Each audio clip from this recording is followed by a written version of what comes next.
బాలుడు శ్రీతేజ ఇప్పటికీ ప్రాణాలతో కొట్టిమిట్టాడుతూనే ఉన్నాడు. కిమ్స్కి వచ్చాము, కిమ్స్ దగ్గర అడిగా మనం. కిమ్స్కు సంబంధించి ఇప్పటివరకు కూడా 12 రోజులు అవుతున్నా కానీ బాలుడి ఆరోగ్య పరిస్థితి ఇలా ఉంది అని ఒక హెల్త్ బులెటిన్ కూడా విడుదల చేయని పరిస్థితి అనిపించింది. అంత సీక్రెట్గా ఎందుకు ఉంచుతున్నారు? ఎందుకు చెప్పట్లేదు ఆరోగ్య పరిస్థితి బాబు? దానికి జవాబుదారీ కిమ్స్ యాజమాన్యం మాత్రమే. థియేటర్ సంఘటన జరిగి 2 వారాలు గడుస్తుంది. సో ఈరోజు ప్రభుత్వం తరఫున నేను హెల్త్ సెక్రటరీ కృష్ణ గారు ఇక్కడ ఇచ్చేసాము. ఒక 2 వారాల నుండి కిమ్స్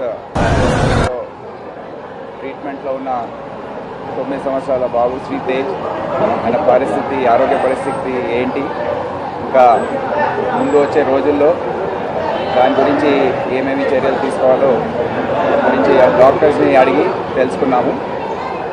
సో దాని బులెటిన్ ఎగ్జాక్ట్ కండిషన్ ఏంటో డాక్టర్స్ తర్వాత బులెటిన్ లాగా ఇస్తారు. ముఖ్యంగా ఆ రోజు జరిగిన తొక్కిసలాట్లో శ్రీతేజ్కి బ్రెయిన్ డ్యామేజ్ జరిగింది. ఆక్సిజన్ అందక హైపాక్సియా బ్రెయిన్ డ్యామేజ్ అంటారు, అది జరిగింది. సో దాని నుండి రికవరీ కావడానికి సమయం పడుతుందని డాక్టర్స్ తెలియజేయడం జరిగింది. ఇప్పుడే ఆక్సిజన్ సపోర్ట్, వెంటిలేటర్ సపోర్ట్తో ఇప్పుడు పని ట్రీట్మెంట్ ఇదంతా చేస్తూ ఉన్నారు. ఈ ట్రీట్మెంట్ కొద్దిగా సుదీర్ఘంగా సాగే అవకాశం ఉంది.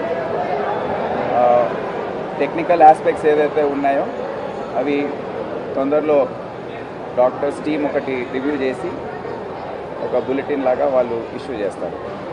ఇప్పుడు కృష్ణ గారు మాట్లాడారు. ఈనాటి patient Sriteja health situation check చేయడానికి వచ్చాము. దానికి ఏదైనా ఆయన ట్రీట్మెంట్ ఇప్పుడు అవుతుంది. ఇక్కడ మన కిమ్స్ హాస్పిటల్లో తీసుకొచ్చారు. ఇక్కడే మంచిగా డాక్టర్స్ అందరూ చూస్తున్నారు. ఆయన ట్రీట్మెంట్కి ఏదైనా సహకారం ప్రభుత్వం తరఫున అవసరం ఉంది, తప్పనిసరిగా మేము ఫాలోఅప్ చేసుకుంటూ ఉన్నాము.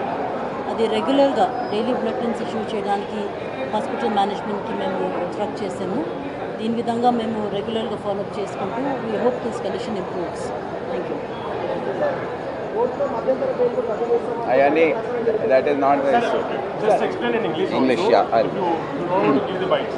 Yeah. It is okay. Yeah.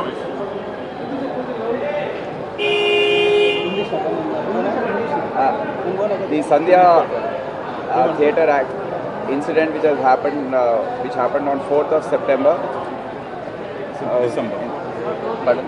4th of December, and in that, as you know, a lady died named Revati, and her son Sritej, 9-year-old, was brought after being given CPR by the police personnel there, was shifted to Kims Hospital, and since that day he's been here under treatment.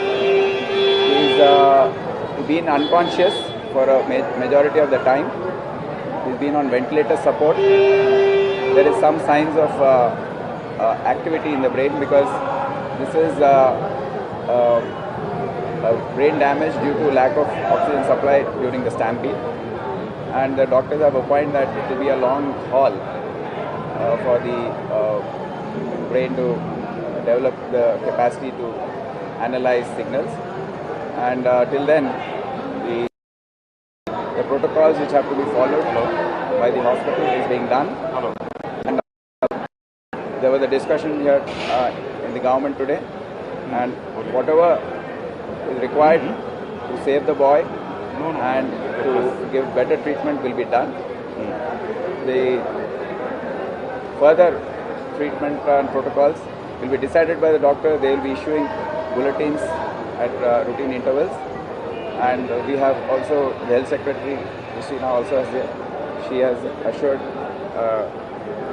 the parent, the father, who was also there, that whatever support has to be given by the government will be extended to the full possible extent. So you spoke to the doctors. What did doctors say, and who are bearing the expenses? Because Allu Arjun's team is saying that they are bearing the expenses.